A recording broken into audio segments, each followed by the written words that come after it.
Ilang buwan lang ang nakakaraan ay naglabas si Infinix ng tablet at ito yung kanilang XPad 20 which not gonna lie ay medyo okay lang performance at specs na binigay sa kanya for its price. Pero ngayon, naglabas naman sila ng upgraded version na kompleto sa accessories at mas powerful pa sa kanya at ito yung Infinix XPad 20 Pro. Ang tanong nga lang ito ba yung mas magandang kunin ngayon? Hey guys, James here at welcome sa ating channel. At sa video natin ngayon ay share ko sa inyo yung mga bagay na nagustuhan ko dito, mga bagay na hindi ko nagustuhan at ang impression ko sa Infinix XPad 20 Pro. Okay, so start na po natin sa video natin with the unboxing. So ito po yung retail packaging po ng ating Infinix XPad 20 Pro at mapapansin po yun mabigat tsaka makapal po yung ating box because maliban pa po dito sa ating tablet ay meron na po siyang kasamang keyboard case at yung kanya pong X Pencil po dito. So this is a 3-in-1 na po na product po na makuha po ninyo pag bumili po kayo nito. But before anything else po, bago tayo mag-unboxing, may konting disclaimer lang po muna tayo. This unit po ay provided po ng Infinix Philippines para gawan po ng mga videos at showcase po sa ating TikTok page. Pero dito po sa ating YouTube po na video, wala po silang input or any advanced copies po ng itong video na ito. Mapapanood po nito na sabay-sabay kasama na po ninyo. So kung gusto naman po kayo, interesado kayo sa tablet po na to, meron tayo pong affiliate link sa description po sa baba or sa card po sa itaas. Okay, start na po natin yung ating unboxing. So, ito po yung ating box. So, yan po, Infinix XPad 20 Pro. Again, 3-in-1 po siya. Then, ang kuha po natin is yung 4GB of RAM na may 128GB na storage in titanium gray. So, bubuksan na po natin siya right now. Okay, so, una pong bubungad sa atin, Infinix X Pencil po. Unbox na po natin siya ngayon. So, maliban po dito, meron po siyang mga paperwork, saka, ayun, meron din po siyang extra tips nandito po.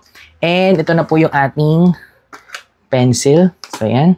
Ito po yung ating pencil. Tanggalin na natin yung mga dalawang box po dito. Yan! So, ayan. Meron tayong dalawang box po dito. So, ito po yung tablet at ito po yung keyboard case. Unahin na po muna natin yung keyboard case. Mamaya na po itong main attraction natin. Pagbukas, meron tayo dito po na manuals at meron din po itong lalagyan po. Yung pen cap, meron po siya dito. Lalagay ko na lang po sa picture po ngayon. Sa edit natin. And ito na po yung ating tablet. So, tatanggalin lang po natin siya right now. So, ito po yung kanyang keyboard case. Tanggalin na rin natin siya. Ito po yung ating case. So, ganyan po siya itsura niya. Ano ko lang po siya. Tabi ko lang muna siya sa gilid. Ito na po yung ating tablet. Ito po yung ating tablet. Pagbukas, ay meron pa pong isang box. Meron pa siyang extra pa na case. So, ito naman po yung travel case lang. So, di na natin po tatanggalin pa yan. And of course, ito po yung ating tablet. Meron siya sa cover. Kung kaya natin tanggalin. So, ganyan kita natin sa gilid. Finally, dito po sa loob. So, meron tayong mga paperworks like manuals, slices by quality, papel lang yan. Then, meron tayong USB Type A to Type C na cable. And lastly, yung ating 18-watt adapter. At meron din po tayo ditong SIM ejector pin. Nakalagay na lang po siya dito. Hindi na natin siya tatanggalin. Cover niya. So, yan. Okay. So, ito po yung ating tablet. Meron siyang pre-installed na screen protector. Nandito na po siya. And of course, this is titanium gray. So, ano na po natin siya? Buksan na po natin right now.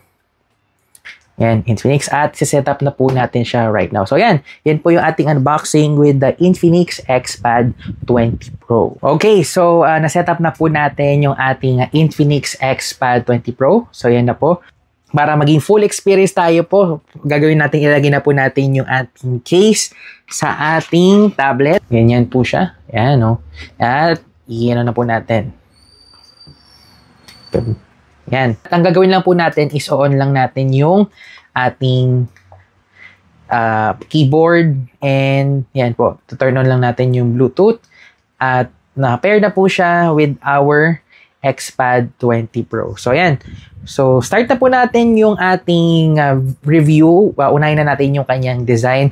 So, ang nagustuhan ko po dito sa ating tablet po na to ay yung kanyang unibody design. So ito po ay aluminum. So meron tayong dalawang kulay. Meron po tayong titanium gray, yung hawak ko po right now, at meron tayong mist blue. So ito pong design po na to talagang ganda, aluminum body. Medyo malamig siya sa katawan. And when it comes po sa ports niya, ito po meron tayo ditong power button, volume rockers, and then meron tayong microphone, tayong SIM card tray. Papakita ko na lang po sa inyo sa ating photo right now na meron tayong isang SIM card at tapos meron tayo pong micro SD card. Right side, meron po tayong speaker, grills, dalawang speaker, and then yung USB Type-C po natin. Again, meron po tayo ditong speaker grills at sa bottom part ay wala po, malinis po. Yun nga lang, kung napapansin na po ninyo ay wala po tayong headphone jack. So, kailangan po ninyo bumili ng Type-C earphones or kung gusto po ninyo ng Type-C to headphone jack po na adapter. So, pag-usapan naman po natin yung ating display sa ating Infinix XPad 20 Pro. So, ang kanya pong display is 12 inches po.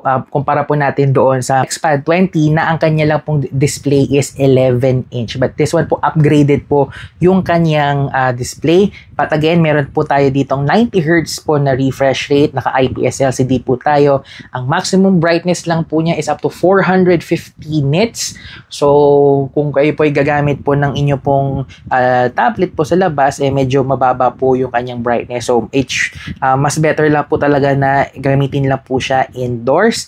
And of course, meron tayo dito pong landscape camera, yun dito po sa ating taas. And meron tayong pencil because supported po siya ng pencil. So, try po natin right now yung ating pencil para po may idea po tayo. I'm pretty sure po tayo po ay magtatanong kung meron po ba siyang palm rejection. So, lalagay ko po yung palm ko right now. And confirm po na meron siyang palm rejection feature. So, yan. Nagagawa tayo ng bahay, tapos meron pong mga hangin, yan. For example lang naman po. So, yan. So, working po itong ating pen with the palm rejection feature. Try natin pong, yun, meron po siyang pressures po. So, pwedeng manipis hanggang sa makapal. Yan, kayang-kaya niya po. Pag-usapan naman po natin yung kanyang display again. At tinignan ko po kung ano po ang DRM info po niya. At mapapansin po natin dito na level 1 ang security level po niya. Ibig sabihin lang po nun, HD quality po ang kanya po makukuha po ninyo dito sa ating display.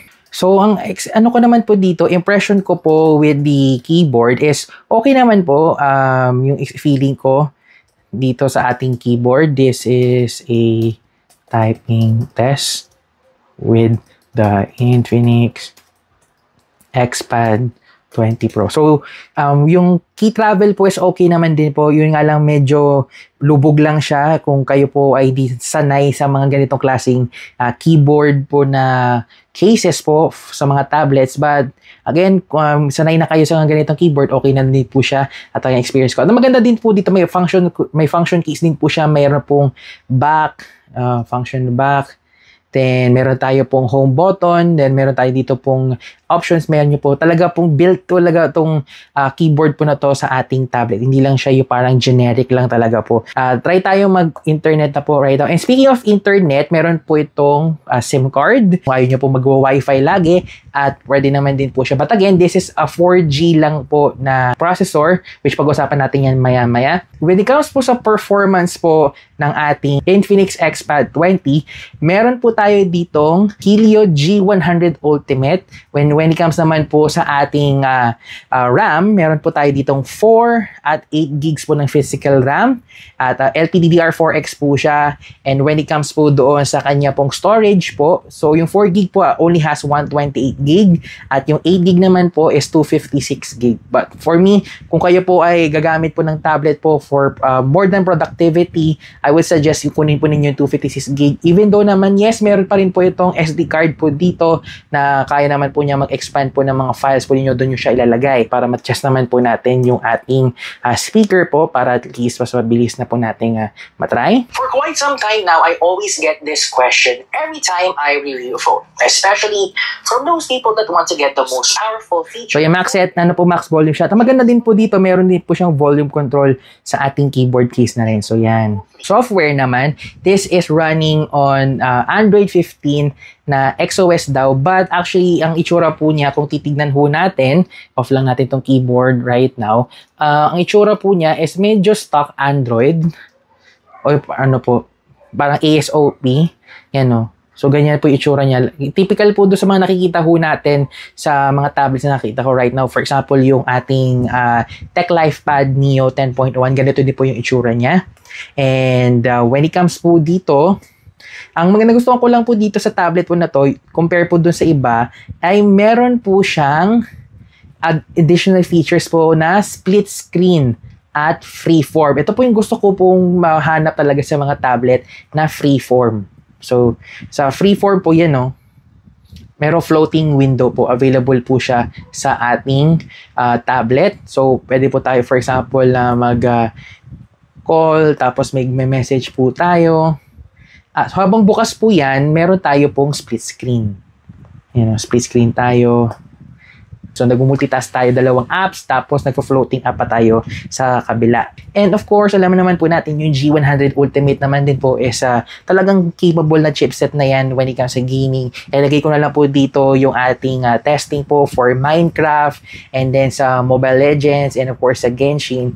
And hindi ko na masyado po patatagalin pa when it comes sa performance naman po nila, ay okay naman din po. But I would rather suggest kunin po ninyo yung 8GB of RAM yun na hindi po siya agad-agad lalag. So, yan po yung mas magandang kukunin po ninyo. Pag-usapan naman po natin yung ating camera. So, camera lang po. Pero kung mapapansin po ninyo dito sa ating video na mukhang tatlo lang. But ang actually lang po, ito po lang yung meron ng camera lang nandito. And meron tayo dito pong flash. And ito lang naman po ay wala to, ano lang, design lang yan. Matrix AI camera. By the way pala, yung camera po ng ating XPad 20 Pro sa likod is 8 megapixel. At ito naman po yung ating 5 megapixel na selfie camera. So, yan. Makita po natin yung kanya pong camera quality. Di natin tayo, magkakaroon na lang tayo ng sample po na photos na lang dito. But yan. So, ito po yung ating selfie camera. So, picture lang tayo right now. And when it comes naman po sa quality is okay na rin. Okay na rin po pang Zoom calls. Pero syempre, hindi mo naman gagamitin po yung tablet po for picture-picture. Let's go ahead po sa ating battery. Meron po itong 8,000 mAh battery capacity. At talagang kung kayo po ay magmo-multitask or nanonood kayo ng mga YouTube videos, napaka-capable po ng ating battery at yung chipset po niya is battery efficient. So talagang tatagal po yung inyo pong battery life po dito sa ating XPad 20 Pro. For average po na screen on time is 8 hours, but kung di naman po kayo masyadong malakas gumamit, siguro po abot po to ng 10 hours. But kung mag-gaming naman kayo, baka mababa pa yung makukuha po ninyo na screen on time. Siyempre, depende na po yan sa inyo pong ginagawa. Ang masaklap lang dito po sa tablet po na to, even though na nag-upgrade po siya doon sa 10-watt charging po ng ating Infinix XPad 20, yung regular, ito naman po ating XPad 20 Pro ay 18 watts lang po ang meron po dito sa tablet po na to, which again, makakalungkot lang ho talaga na lagi na lang po nilang binabaliwala yung charging capacity po ng mga tablet na, ay, okay na 18 watts, basta lagi man na 18 watts. Guys, sa mga brands naman po, gawin naman natin 33 watts na po natin kasi 18 watts is considered slow na talaga. So, sana na po maayos na po natin yan. Charging niya lang po medyo matagal. Mga siguro 2 hours, around 2 hours po yung aking chinarge po dito sa ating tablet ito. But nonetheless, yun, sana nga maging 33 watts. Okay, so after po ng mga na-experience po natin dito at na-discover po sa ating Infinix XPad 20 Pro. So, ngayon ang tanong naman ngayon, pretty sure, magtatanong na kayo ngayon, worth it po bang bilhin itong tablet po na to? Po, at the time of this recording, wala pa po akong information about po sa pricing po niya. Hey guys, so post-edit James here. So kahapon, October 28, 2025, ay in-announce na po tsaka nilabas na po ni Infinix Philippines ang XPad 20 Pro. So yung kanya pong 4GB of RAM at 128GB na storage capacity, ang kanya pong SRP ay 10,999 pesos. Pero meron po silang tinatawag na limited time na launch offer. So kahapon po, starting kahapon, ay yung kanya pong price ay 9,999 pesos. So kung gusto po nyo ma-check po yan, lagay ko na lang po sa product description po natin. At pagdating naman po doon sa kanyang 8GB of RAM at 256GB po na storage, ang kanya pong SRP ay 12,999 pesos. Pero like I mentioned po, meron siyang limited time offer. Kanya po less 1,000 pesos po siya, kaya magiging 11,999 pesos. So if you want to know more, yung updated pricing po niya, ay like I mentioned po, lalagay ko na lang po yung product link sa ating caption or doon po sa comment section. Ano po ba yung mga pros and cons ko dito sa ating Infinix XPad 20 Pro? So unahin na po natin yung mga pros na nagustuhan ko dito. Number 1, of course, yung display.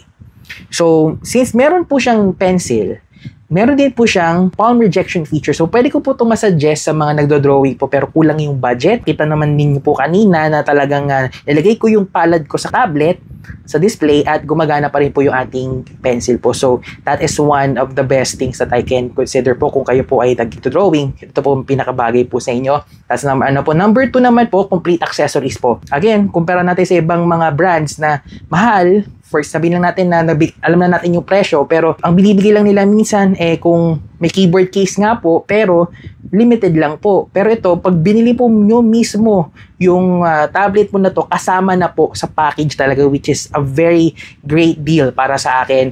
And of course, meron tayo po ditong SD card, which kung kayo po ay naka 128GB lang, kukunin po nyo 128GB, mas better po na pull up nyo na po na SD card po dito. But again, mas better po 256GB tsaka 8GB ng RAM para pang mas matagal talaga po yung inyo pong experience po for the tablet. Pag-usapan na po natin yung mga cons, yung mga hindi ko nagustuhan sa tablet po na to. Number 1, pinaka-obvious po dito is charging.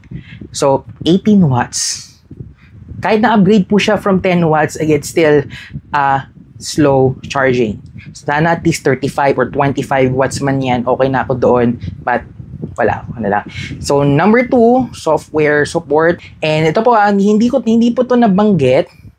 Pero, yung USB Type-C po niya ay walang display out. So, kung for example, gusto po ninyong ikabit po ito sa inyo pong mga monitors or sa sa mga portable monitors, wala po siyang display out. So, wireless lang po na casting ang meron po dito. So, yun lang po. Kung kayo po ina-expect po nyo na meron po siya ng ganito, wala po siya. But all in all po, kung kayo po ay naghahanap talaga ng tablet na capable sa inyo pong pangangailangan, na kompleto na po yung accessories po niya sa bibilin po ninyo, I would highly suggest po talaga itong ating Infinix XPad 20 Pro, na talagang sulit na po yung kanyang price, yung feature sets naman po is capable na, maganda na rin, hindi naman din po masyadong nalulugi kayo dito. At for me, this is a great buy na po. Again, kung gusto po ninyo, interesado po kayo sa ating Infinix XPad 20 Pro, meron po tayong mga affiliate links po na nakalagay sa ating description or sa comment section. Lalagay ko na lang po. At kung gusto po ninyo mapanood yung iba pong mga videos, meron po tayo dito mga videos po na nandito sa gilid, or meron din po tayo mga playlist po sa mga reviews po natin. Lalagay ko na lang po dito. At don't forget po to like and follow our page po for more videos. Again, my name is James and see you po sa susunod na video.